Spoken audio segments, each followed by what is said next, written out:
Alors, avant de commencer cette vidéo, je vous invite à vous rendre sur mon site internet www.myomanilife.com. Là, vous pouvez récupérer un e-book gratuit sur Oman avec à l'intérieur un circuit de 7 jours où je vous détaille, où je vous mets en place votre séjour de 7 jours, quoi faire, où aller et toutes les informations qui vous seront utiles pour votre séjour.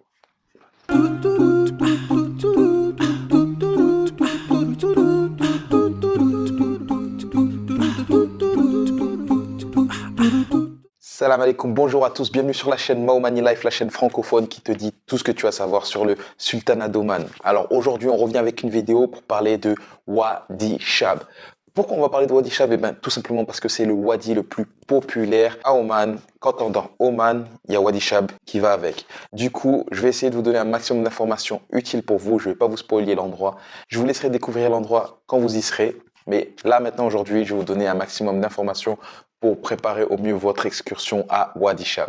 Alors tout d'abord, on va parler de la tenue à avoir à Wadi Shab. Premièrement, oubliez les tongs. Franchement, je le dis tout le temps, je le dis souvent et je l'ai même mis dans mon e-book. Ne jamais mettre de tongs en wadi. Vous allez totalement gâcher votre expérience des wadis. Mettez des baskets, des vieilles baskets que vous n'utilisez jamais. Prenez-les avec vous dans votre bagage. Moi, j'ai une paire de chaussures que j'utilise que pour les wadis. Elle reste dans ma voiture. Bon, après le wadi, bien sûr, je les fais sécher. Mais sinon, c'est les seules baskets que j'utilise pour tous les wadis que je fais. Prenez le moins d'affaires possible. Et si c'est possible, ne prenez pas des choses de valeur. Pourquoi? Tout simplement parce qu'à un moment, il vous faudra poser vos affaires pour continuer à la nage. Du coup, si vous amenez le moins d'affaires possible, vous aurez moins peur de les laisser. Même si je n'ai jamais eu de cas où quelqu'un s'est fait voler ses affaires à Wadi Shab. Comme je vous l'ai dit, Oman est un pays très sûr, du coup, il n'y a pas de souci à se faire. Bien sûr, prévoyez des habits pour vous baigner. Alors, la tenue pour respecter les mœurs du pays, moi, je conseille de mettre un short, un t-shirt et vos baskets, bien sûr. Et n'oubliez pas vos pochettes étanches pour vos téléphones parce qu'il y a des super photos à prendre, notamment à la fin du wadi. Ça serait dommage de ne pas revenir avec des photos souvenirs de cet endroit pour pouvoir les montrer à vos amis. Vous pouvez aussi vous préparer un petit tanka, un petit sandwich au thon, on les connaît ceux-là, et prenez de la monnaie avec vous car il va vous en falloir au début de l'excursion. Mais on reviendra sur ce sujet un peu plus tard dans la vidéo. Alors la route, Wadi Shab se trouve au sud de Mascate à 1h20 exactement de Mascate.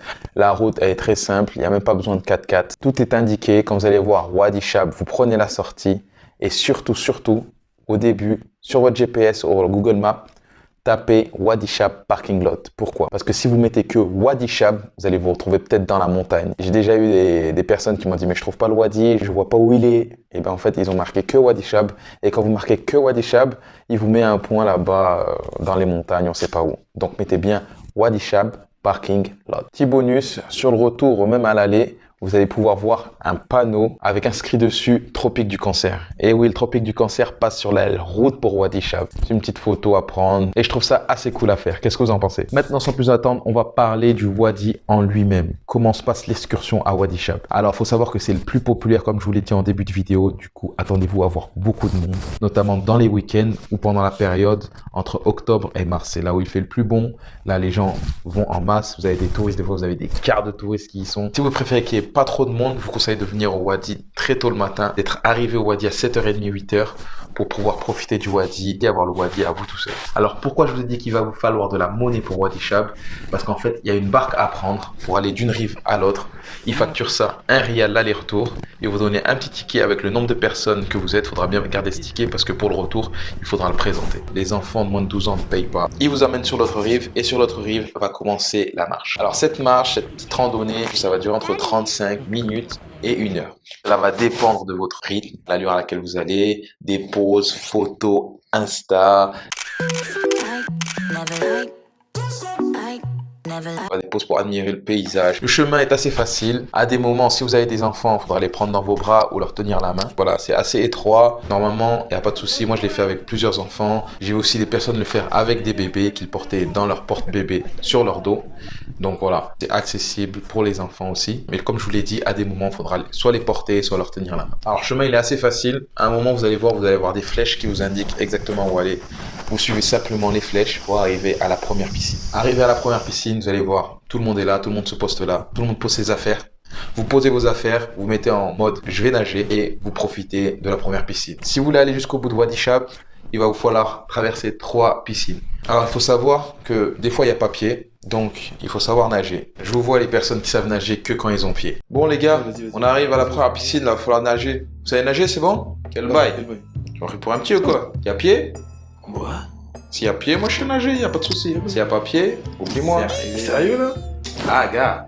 Donc voilà, si vous n'êtes pas sûr de votre nage, prenez un gilet de sauvetage. Au moment où vous prenez votre ticket pour la barque, vous pouvez louer des gilets de sauvetage, donc prenez-en un, c'est mieux pour vous. Alors voilà, vous allez traverser les 2 premières piscines. La 3e piscine, il faut savoir qu'il n'y a pas du tout pied, il faut nager de bout en bout. Vous allez traverser cette 3e piscine et là, vous allez arriver devant 2 roches qui se croisent et il va falloir rentrer dans la petite brèche entre ces 2 roches pour pouvoir accéder à la grotte de Wadi Shab. Alors pour accéder à cette grotte, il faut rentrer dans la brèche. Vous avez des parois auxquelles vous pouvez vous tenir et une toute petite brèche pour passer votre tête. Pour toutes les personnes qui ont des grosses têtes comme moi, il va falloir passer en mode profil. Vous passez comme ça et normalement le tour est joué. Vous allez arriver dans la grotte de Wadi Shab. Alors qu'est-ce qu'il y a dans cette grotte? Si vous arrivez avant 2 heures de l'après-midi, s'il fait beau temps, le soleil rentre dans la grotte et éclaire l'eau à l'intérieur, une superbe couleur de l'eau. Vous avez aussi une chute d'eau à laquelle vous pouvez accéder avec une corde et faire des sauts, des plongeons.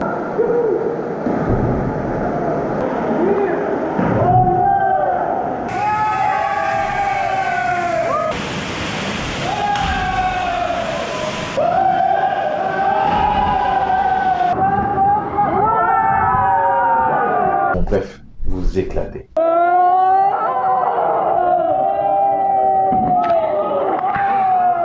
Alors, je tiens à préciser toujours que les nageurs qui sont pas sûrs de leur nage, prenez bien des gilets parce qu'à l'intérieur de la grotte, il n'y a pas beaucoup d'endroits où se poser et se tenir. Si vous savez pas trop nager, prenez des gilets, une frite, bref, prenez de quoi vous mettre à l'aise pour pouvoir profiter de votre expérience. Alors voilà, ça c'est les infos que vous devez savoir avant de partir à Wadi Shab. Pensez bien à vous abonner à la chaîne, on est presque à 1000 abonnés, ça ferait super plaisir d'arriver à 1000 abonnés. Lâchez votre like et partagez cette vidéo aux personnes qui pourraient être intéressées. N'oubliez pas que un niveau gratuit sur Oman avec un circuit de 7 jours est disponible sur mon site internet www.myomanilife.com. Je vous laisse le lien dans la description. Allez y faire un tour, faites tourner le site internet à fond. Je vais y mettre de plus en plus de contenu, toutes les vidéos, des articles de blog, des interviews et peut-être même un podcast. En tout cas, ce site-là, je l'ai fait pour les voyageurs. Je leur ai mis à disposition cet e-book gratuit. Donc, allez faire un tour et récupérez-le. Pour moi, je vous dis à bientôt à la prochaine vidéo. Et comme on dit ici, ma salam.